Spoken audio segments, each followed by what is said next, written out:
ప్రభు బల్ల మన ముందుంది. ప్రభు బల్ల దగ్గరికి వెళ్దాం. ఒక వచనాన్ని చదువుకుంది. ఎఫెసీయులకు రాసిన పత్రిక 4వ అధ్యాయం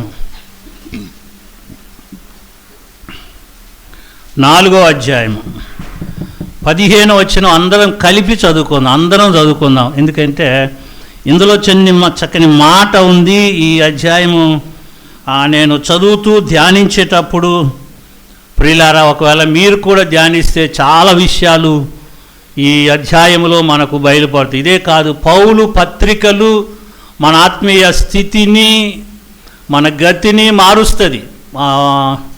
నేను చదివి మేలు పొందుతున్నాను. ఈ అధ్యాయాలన్నీ కూడా ఎక్కువ నేను కొత్త నిబంధన చదువుతూ ఉంటాను ఎక్కువసార్లు. అది చదివేటప్పుడు, ధ్యానించేటప్పుడు చాలా మంచి సంగతులను దేవుడు చూపిస్తున్నాడు. ఒక మాట చూద్దాం. 15వ వచనాన్ని గుర్తు చేసుకుందాం. ప్రేమ కలిగి సత్యము చెప్పుచు క్రీస్తు వలె ఉండుటకు మనమన్ని విషయములలో వెతుకుదాం. మరొకసారి చదువుదాం. ప్రేమ కలిగి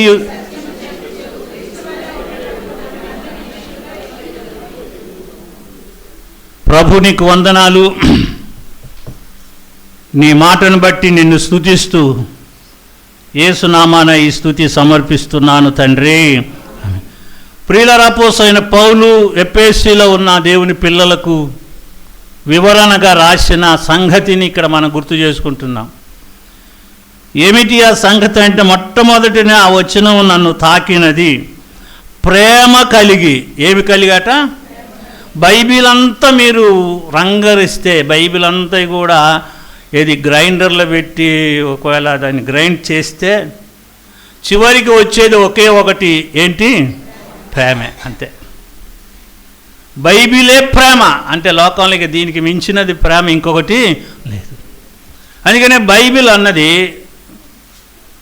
ప్రేమ కలిగి ఏంటట? సత్యమును చెప్పుచు. ప్రేమ కలిగి ఉంటాం కానీ అబద్ధం ఆడొద్దట. అది నాకు తగిలిన గాయంలాగా దెబ్బ కొట్టింది. చాలా వరకు మనం ప్రతి చిన్నదానికి అబద్ధం ఆడతాం. ప్రభు విషయంలో కానీ, కుటుంబ విషయంలో కానీ, భార్యాభర్తల మధ్య ఎక్కువగా భార్యాభర్తలు అబద్ధాలు ఆడుకుంటారు. అమ్మగారు డబ్బులు దాస్తుంది, అయ్యగారి అమ్మ ఖర్చులు డబ్బులు నా దగ్గర ఎక్కడ ఉన్నాయండి అంటారు. ఏమంటారు? అమ్మా నా దగ్గర ఎక్కడ ఉన్నాయి? కాదు, మొన్న ఇచ్చాను కదా 1000 రూపాయలు, ఏం చేసినామంటే అప్పుడే ఖర్చు అయిపోయినాయి. కానీ ఆ డబ్బులు ఎక్కడుంటాయో మీకు తెలుసా అండి? అమ్మా చీర మడతల్లో ఉంటాయండి. నాకు అక్కడనే దొరికేది మా ఆవిడ డబ్బులన్నీ. అందుకే అనుభవంగా చెప్పాను. మీరు అలా పెడతారా అమ్మ? లేదా?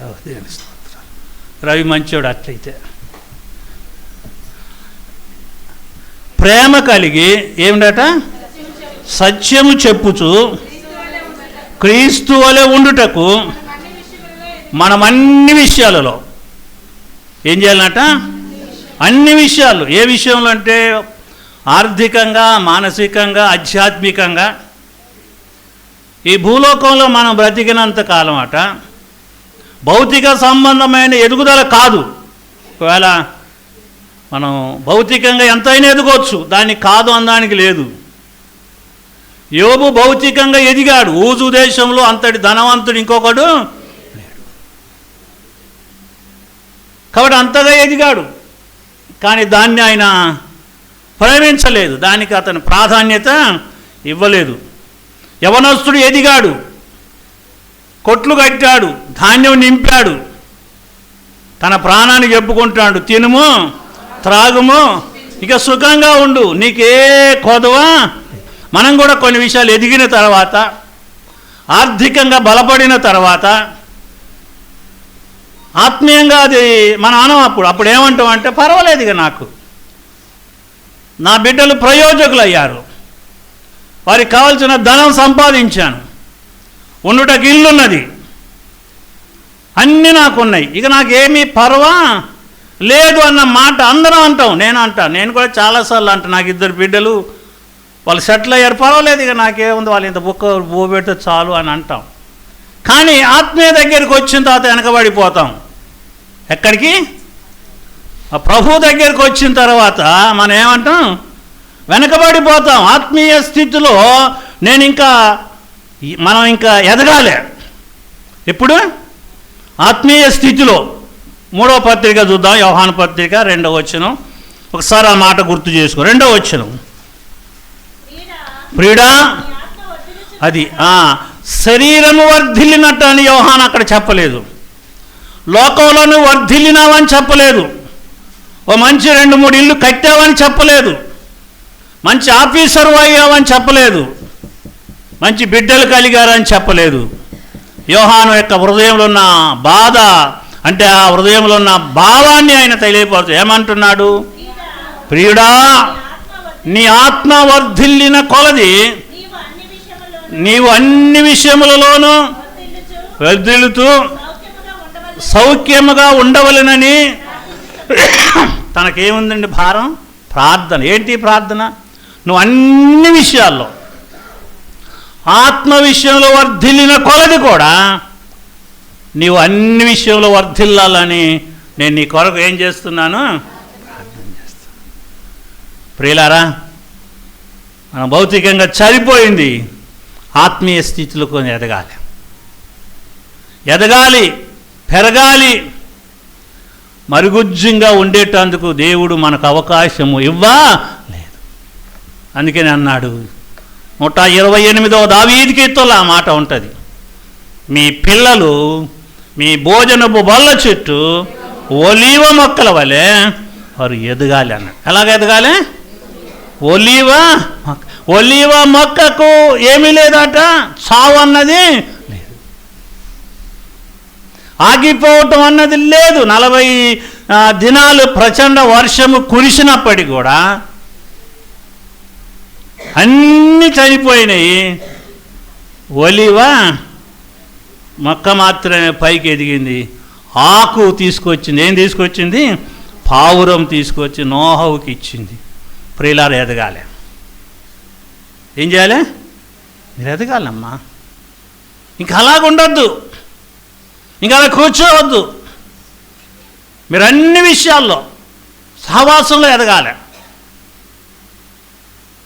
మన సహవాసం అయితే తండ్రితోనూ ఆయన కుమారుడైన ఏంటి నీ సహవాసము? లోక సంబంధమైన సహవాసం.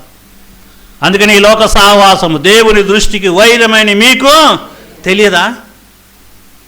ఈ లోక సహవాసం వైరమని, ఈ లోక సహవాసం మంచిది కాదని, ఈ లోకంలో ఉండుట మానవునికి మంచిది కాదన్న సంగతి మీకు తెలియదా?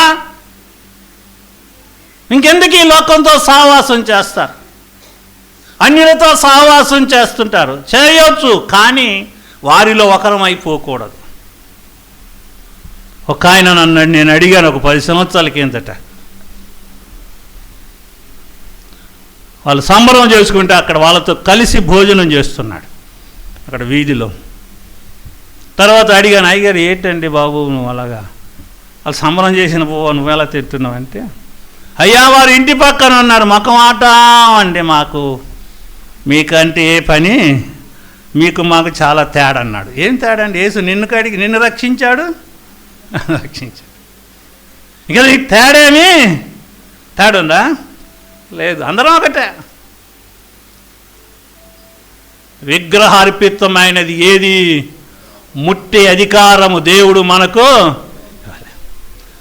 గొంతు పిసికి చంపిన దాన్ని తినుటకు దేవుడు మనకు అధికారము ఇవ్వాలి. శాంతమ్మని ఎప్పుడు ఫంక్షన్కు ఏదైనా మనం ఫంక్షన్లు చేస్తున్నప్పుడు ఆమె ముందు మాట అనే మాట ఏ మాట తెలుసా అండి? ఏమమ్మా ఏమంటావు? పీక కోసారా పీక పిసికారని అడుగుద్ది. అమ్మా మనకంటే ఎవరికి ఇచ్చినా కోస్తలు అండి పర్వాలేదంటే, నేను అది తప్పగా పాటిస్తానండి, నాకు లేకపోయినా పర్వాలేదు అంటే ఒక నిబంధన, ఒక నియమం అన్నది పెట్టుకుంటారు. ఉదయకాలం నేనంటాను ప్రియులారా, మనం వాళ్ళ దేవుడు అన్ని విషయాల్లో ప్రియుడా, ఎంత చక్కని మాట, మీ ఆత్మ వర్ధిల్లిన కొలది మీరన్ని విషయాలలో వర్ధిల్లాలి, మీరు సౌఖ్యంగా ఉండాలని నేను మీ కొరకు ఏం చేస్తున్నాను? యోహాను ప్రార్థన చేసి మోకరించి ప్రార్థన. మీరు అన్ని విషయాల్లో మీరు ఆత్మీయంగా ఎదగాలి, ఆత్మీయంగా పెరగాలి, ఆత్మీయ స్థితిలోనికి వెళ్ళాలి, ఆత్మీయ అంతస్తులోనికి వెళ్ళాలి. అందుకనే దావీదు అన్నాడు, ప్రభువా ఎక్కలేనంత కొండ మీదికి నన్ను నీవు ఎక్కించు అన్నాడు. ఎక్కలేనంత కొండ. చివరి దినాల్లో, ఆఖరి రోజుల్లో మనం పైకి చూడాలి. ఇక కిందికి చూసే అవకాశం మనకి ఇప్పుడు లేదు. పైకి చూడాలి, పైకి చూడాలి. పైన ఎవరు ఉన్నారు? ప్రభు ఉన్నాడు. కనుక మీరు అన్ని విషయాల్లో వర్ధిల్లారు. ఇంకనూ ఆత్మీయంగా వర్ధిల్లాలని నేను మీ కొరకు ఏం చేస్తున్నాను? ప్రార్థన చేస్తున్నాను. ఒకవేళ నువ్వు అలా వర్ధిల్లాలంటే నువ్వు చేయవలసిన పని కూడా ఒకటి ఉంది. కీర్తనలు 32, 13, 14, 15 వచ్చినాను చూద్దాం. 92, 15 వచ్చినాం.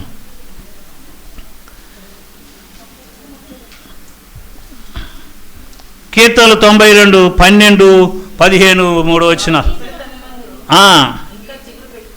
అమ్మా ఎప్పుడట? ముసలి తన మంది ఇంకను చిగురు పెట్టుదురు, సారము కలిగి పచ్చగా ఉందురు. ఎలాగుంటారట? సారము కలిగి పచ్చగా ఉంటారు. ఎప్పుడు పచ్చగా ఉంటారు? వారు దేవుని మందిరములో నాటబడిన వారైతే. అక్కడ ఉందన్నమాట.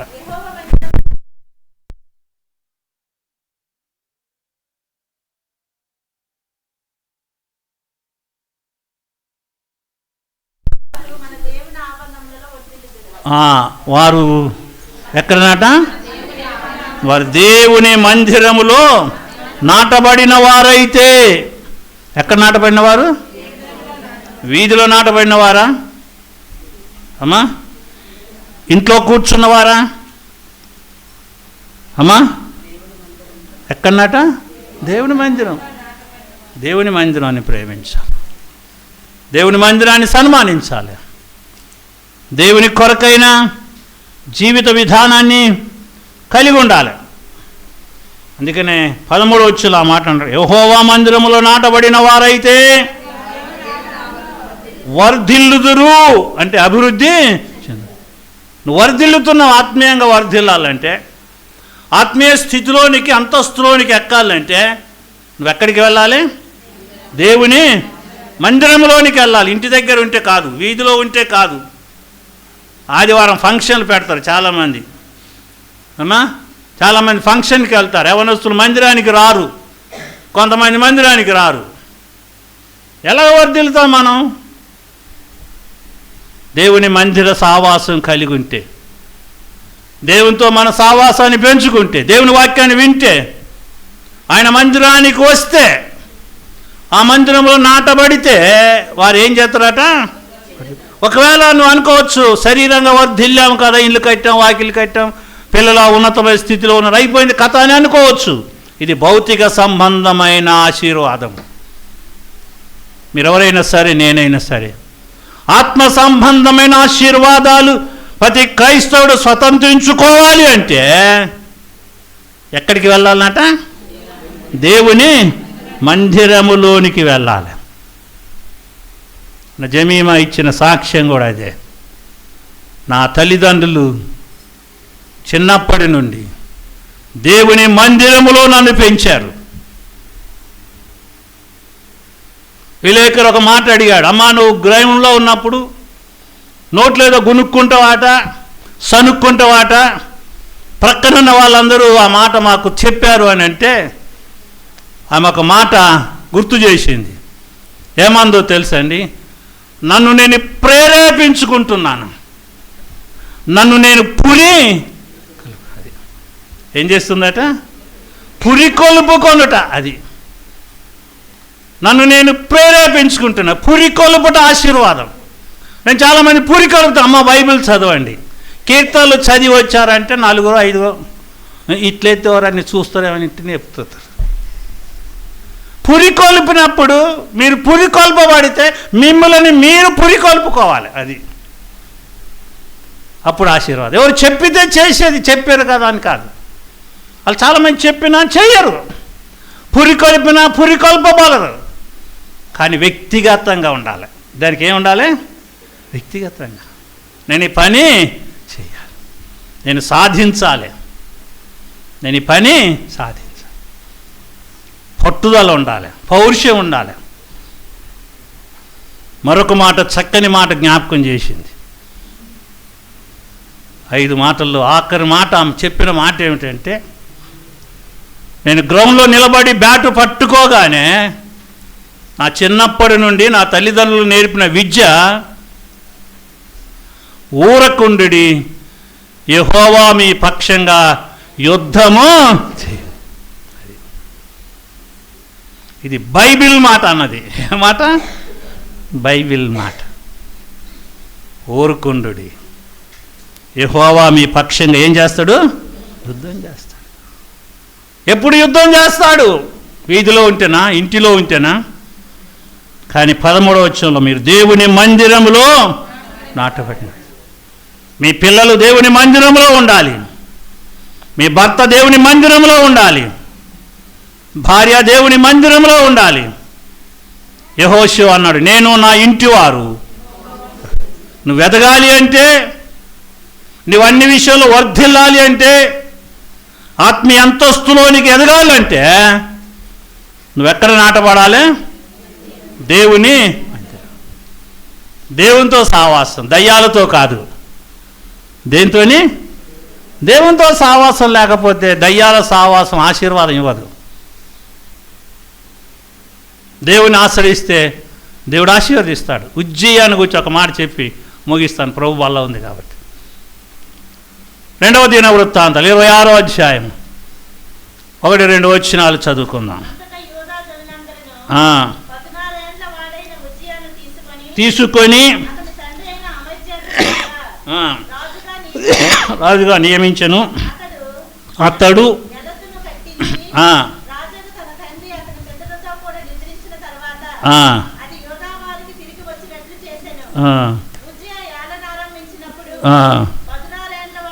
పదునారేండ్ల వాడై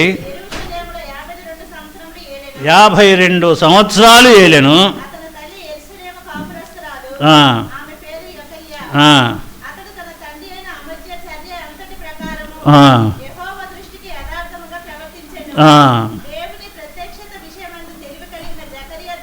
దినములలో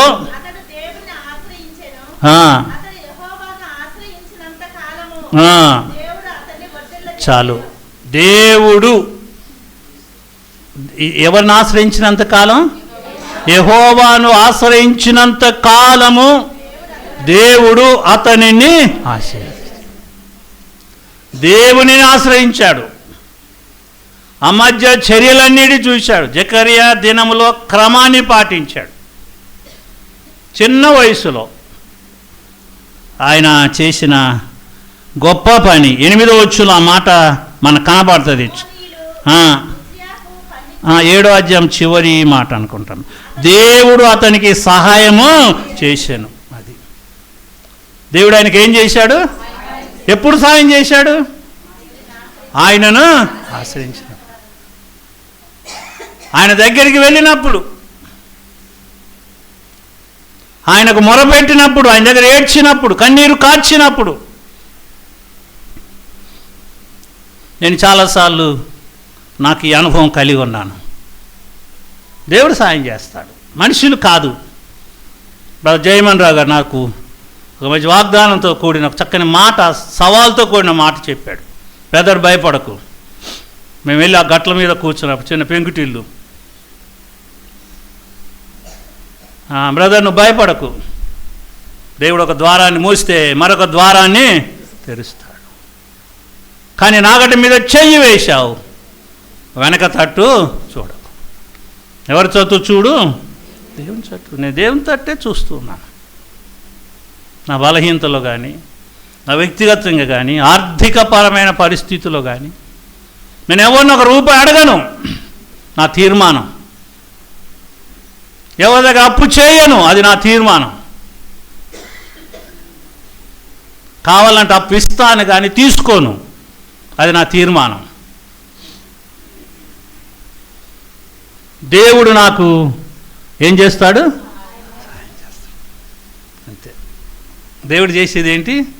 మనుషులు సహాయం చేస్తే మరుసటి రోజు ఆదామయ్య గారా నా వల్లనే పాలకొల్లు ఉన్నాడండి, మీకేం తెలుసు అంటారు. ఈ మాటలు విన్నా చెవులు ఇంకా గండ్లు పడుతూనే ఉన్నాయి.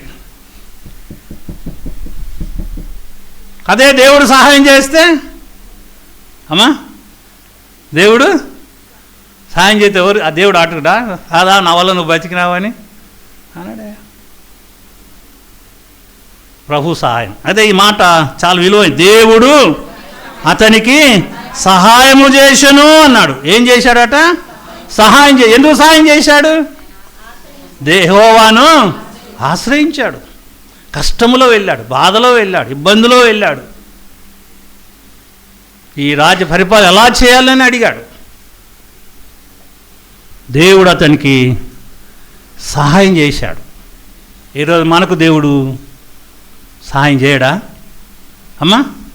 సహాయం చేయడా అమ్మా? చేస్తాడు. దేవుడు సహాయం చేస్తాడు. దేవుడు చేసే సహాయం ఎవరు ఆపలేరు. ఆపుతారా? మొన్న తోట భాస్కర్రావు గారు మా ఇంటికి శుక్రవారం అమ్మగారిని తీసుకొని దేవుడు మాతో కాస్త మాట్లాడుతూ వచ్చి అంటాడు, అయ్యగారు ఇదంతా నువ్వు ఎలా చేస్తున్నావు అని అడిగాడు. ఇదేట్రా బాబు అన్న. ఏమిటి అయ్యానంటే, పాస్టర్ పని కష్టం అండి, ఇది మీరేదో అనుకుంటున్నారు కానీ నేను వింటున్నాను, చూస్తున్నాను, కానీ నువ్వెలా సాధిస్తున్నావో నాకు అర్థం కావట్లేదు, చాలాసార్లు ఆలోచిస్తున్నా అన్నాడు. నేను అన్నాను, దేవుడే నాకు సహాయకుడు. ఎవరు సహాయకుడు? దేవుడే. అందరి పాస్టర్లను కూడా చూస్తున్నాను, నిన్ను చూస్తున్నాను, నాకు ఒక రకమైన ఆలోచన వస్తుందయ్యా. వాస్తవమైన విషయాలు, గొప్పతనం కాదు, కానీ నేను ఎవరి వైపు చూడను, నా దేవుని వైపు చూసే నేత్రాలు దేవుడు నాకు ఇచ్చాడు. 15వ వచనం చదువుదాం. పెద్ద రాళ్ళనేమి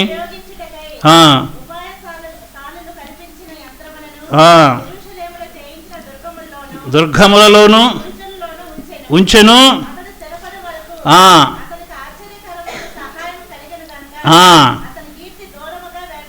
అది అతనికి సహాయం కలిగి ఎంతవరకు అట?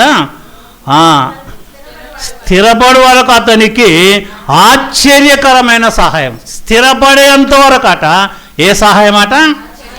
ఆశ్చర్యకరమైన సహాయం అండి. మనం ఊహకు అందని సహాయం అది. మన చెవులకు వినని సహాయం, మనకు ఆదరణ లేని సహాయము. దేవుని బిడ్డలు కొన్నిసార్లు అది విన్నప్పుడు దేవుణ్ణి స్తుతిస్తాం. మొన్న విజయ్ కుమార్ గారు నాకు ఫోన్ చేసి, అంకుల్ కొంత డబ్బులు పంపించాను అన్నది. ఎందుకయ్యా అన్న? మా ఇల్లు భీమిలో అద్దెకి ఇచ్చాను, మొట్టమొదటి అద్దె మీకే ఇస్తున్నాను, ఇదిగో ఇంత డబ్బు 5,500 రూపాయలు ఫోన్పే చేశాను అయ్యగారు. ఇది ఆశ్చర్యం అనిపించింది. ఏమనిపించింది? ఆశ్చర్యమే కదండి. మనం అడిగామా? వెళ్ళామా వాళ్ళ ఇంటికి? ఇప్పటికీ ఇక్కడ ఉద్యోగ విషయంలో కూడా ఆశ్చర్యకరమైన సహాయం కలిగి అతన్ని దేవుడు ఏం చేశాడట? స్థిరపరిచినాడు. దేవుడు అతన్ని ఏం చేశాడు? స్థిరపరిచాడు. దేవుడు మానవుని స్థిరపరిచేంత వరకు దేవుడు ఆశ్చర్యకరమైన సహాయాన్ని చేస్తాడు. ఏ సహాయము? ఆశ్చర్యకరమైన సహాయం చేసి నువ్వు స్థిరపడాలి, నువ్వు బలపడాలి. తర్వాత తన విషయం మనకు అనవసరం. కానీ స్థిరపడిన తర్వాత చాలామంది ఏం చేస్తారు? గర్విస్తారు. స్థిరపడిన తర్వాత ఏమొస్తుంది? గర్వం వస్తుంది. గర్వము సమస్త కీడులకు మూలం. గర్వించకూడదు. ఎదిగినా కొద్దీ వదిగాలి. నేను అంటాను ఎప్పుడు, ఏముందండి ఒంటి సార్లేండి అయ్యి అంటా. మళ్ళీ దేవుడు ఎంతవరకు ఎదిగిస్తే అంత కిందికి వెళ్ళిపోవాలి. దేవుని పిల్లలారా, స్థిరపడేంత వరకు దేవుడు ఆశ్చర్యకరమైన కార్యం చేస్తాడు. అందుకని ఎఫెసీ పెద్ద పౌలు అంటాడు, మీరు ప్రేమ కలిగి సత్యము చెప్పుచు క్రీస్తు వలె ఉండుటకు మీరు అన్ని విషయములలో ఎదగాలి. ఎన్ని విషయాల్లో? అన్ని విషయాల్లో. దైవ సంబంధమైన కార్యాల విషయంలో సహకారిగా ఉండాలి. అంతే. దేవుడు నిన్ను స్థిరపరిచాడు కదా. నువ్వు స్థిరపడక ముందు ఎలాగున్నావు? పురిన్లండి, గచ్చులేనిళ్ళండి, పేడతో అణిగిలిళ్ళండి. నువ్వు స్థిరపడ్డావు, ఈరోజు బలపడ్డావు, మంచి ఉద్యోగం ఇచ్చాడు, మంచి వ్యాపారం ఇచ్చాడు, మంచి జీవితాన్ని ఇచ్చాడు, చేతిన డబ్బు ఇచ్చాడు. కానీ మందిరానికి 11కు వస్తాం. అది స్థిరపడటమా? అయ్యలారా, అమ్మలారా, గుర్తు చేసుకోండి. నువ్వు స్థిరపడేంత వరకు దేవుడు నీకు ఎన్ని సహాయం చేశాడమ్మా. నీ ఇల్లు కట్టేటప్పుడు సహాయం చేశాడు, నీ పిల్లల ఉద్యోగానికి సహాయం చేశాడు, డబ్బులు లేనప్పుడు దేవుడు సహాయం చేశాడు, బట్టలు లేనప్పుడు దేవుడు బట్టలు ఇచ్చాడు. దేవుడు నీకు సహాయం చేశాడు కదా. చేశాడా లేదా అమ్మా? చేశాడు కదా. ఇప్పుడు స్థిరపడ్డ మంచి ఇల్లు ఉంది, ఏసీ ఉంది. అప్పుడు ఏసీ లేదు. ఎందుకు మందిరానికి ఆలస్యం? దేవుని మందిరములో నాటబడిన వారైతే ఏంటట? వారు వర్ధిల్లుతారండి. దేవుని మందిరాన్ని ప్రేమించిన వారిని దేవుడు ప్రేమిస్తాడు. దేవుని మందిరం కొరకు నీ జీవితాన్ని త్యాగం చేస్తే ప్రభు నీకు త్యాగం చేస్తాడు. కాబట్టి దేవుడి పిల్లలు దేవుని మందిరానికి సకాలమైన సమయానికి దేవుని మందిరంలో కూర్చోవాలి. అది మా వీడు వైజాగ్లో ఆనందరావు గారు పెళ్ళికి తీసుకెళ్ళాక ఆ పాస్టర్ గారు ముసలాయన 70 సంవత్సరాల ముసలాయన పరిచయం చేసి ఆదివారం ఉదయాన్నే లేచి వచ్చి ఆ బాప్టిస్ట్ చర్చి బెంచీలన్నీ తుడుస్తాడట. ఏటట? మళ్ళీ సమయానికే అందరికైనా ముందు వచ్చి కూర్చుంటాడట. ఎప్పుడైనా నువ్వు పక్క కుర్చీని ఎత్తావా? ఎప్పుడైనా 9:15కు వచ్చావా? నా హృదయంలో ఉన్న భారాన్ని మీ ముందు పెడుతున్నాను. దేవుని మందిరములో నాటబడిన వారైతే మీరేమవుతారు? వర్ధిల్లుతారు. తర్వాత మూసేశారు, అయిపోయిందని. ముసలితనమున చిగురు పెట్టి సారము కలిగి పచ్చగా ఉంటుంది. ఇప్పుడు ఏదో యవన కాలంలో అయిపోయింది, గెంతుతున్నాను, వేడుతున్నాను, బండెక్కాను, తొక్కానని కాదు. నీ కాలం ముందుంది, జాగ్రత్త. దీనికి ఫలితాన్ని చూడాలి అని చాలామంది అంటారు. అయ్యగారు మీరు రంగేసుకుంటే కుర్రోలాగా ఉంటారు కదా అంటారు. ఇంకేం చేయాలయ్యా, నా పని అయిపోయిందని అంటాను. ఇక రంగులొద్దు, పొంగులొద్దు, ఏమొద్దు. సారము కలిగి ఒక ఆయన రవి మాస్టర్ గారు అండు, అంకుల్ మీరేమన్నా అమృతం తాగారా అని అడిగాడు ఒకసారి. ఇదేట్రా బాబు నువ్వు కుర్రోడి నన్ను అంటున్నాడు. 84 ఎట్లా ఉన్నావు, ఇప్పుడు అలాగనే ఉన్నావు అన్నాడు. ఆనందరావు గారు చాలాసార్లు అండు, ఏటి కుర్రోళ్ళలాగా గెంతున్నావు అన్నాడు. మరి గెంతకుంటే కూర్చోవాలయ్యా అట్లా. ప్రియులారా, నేను ఎందుకు ఈ మాట చెబుతున్నా అంటే మీరు ఎలాగుండాలి? సారము కలిగి క్రైస్తవుడు పచ్చగా ఉండాలి, నిగనిగలాడుతూ ఉండాలి, ప్రభు కొరకు జీవించాలి, నమ్మకంగా ఉండాలి, ప్రేమ కలిగి సత్యం చెప్పండి, అబద్ధం ఆడొద్దు. ఏమొద్దు? అబద్ధం ఆడితే సాతాను బిడ్డడు, జనకుడు అవుతాడు. కాబట్టి ఈరోజు నిన్ను నీవు ప్రభువుకు సమర్పించుకొని సత్యమే చెప్పి ప్రభు కొరకు, ప్రభు రాజ్య వ్యాప్తి కొరకు నమ్మకస్తుడిగా ఉంటే ఒక మంచి సాక్ష్యం ఇస్తాడు. యోసేపు ఫరో ఎదుట ఒక మంచి సాక్ష్యం చెప్పాడు. ఆ వచనాన్ని చదివి ముగించుకున్నాం. 39 39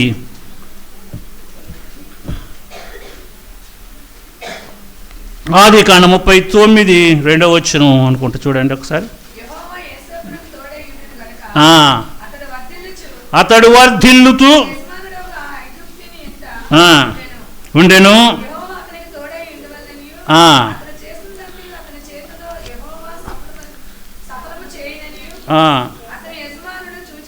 అతని యజమానుడు చూచినప్పుడు పై వచ్చిన మాత్రం చదువుకుందామా ఆ మాటలు. తీసుకొని వచ్చినప్పుడు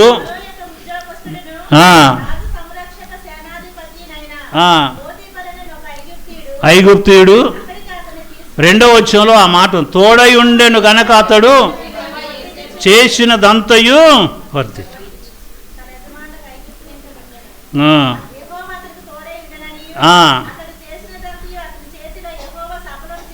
సఫలము చేసిననియు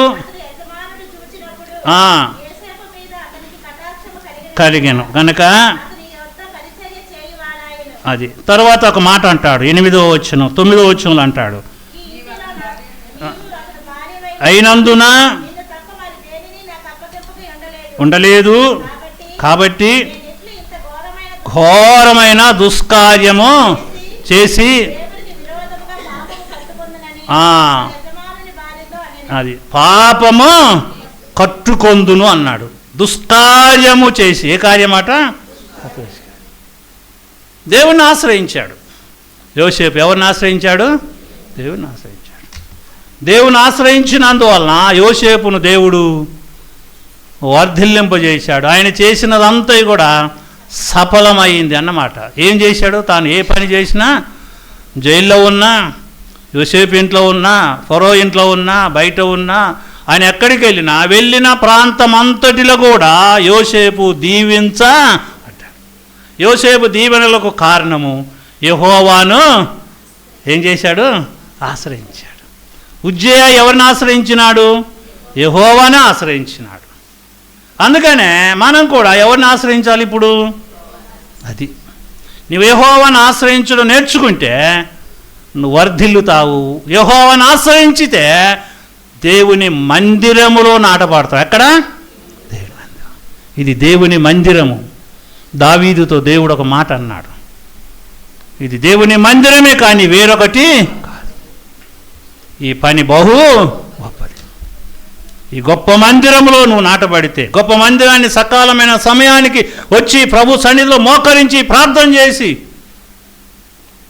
దేవుని బిడ్డలు ప్రభు కొరకు చూస్తే దేవుడు నన్ను మనందరిని కూడా వర్ధిల్లింప చేస్తాడు.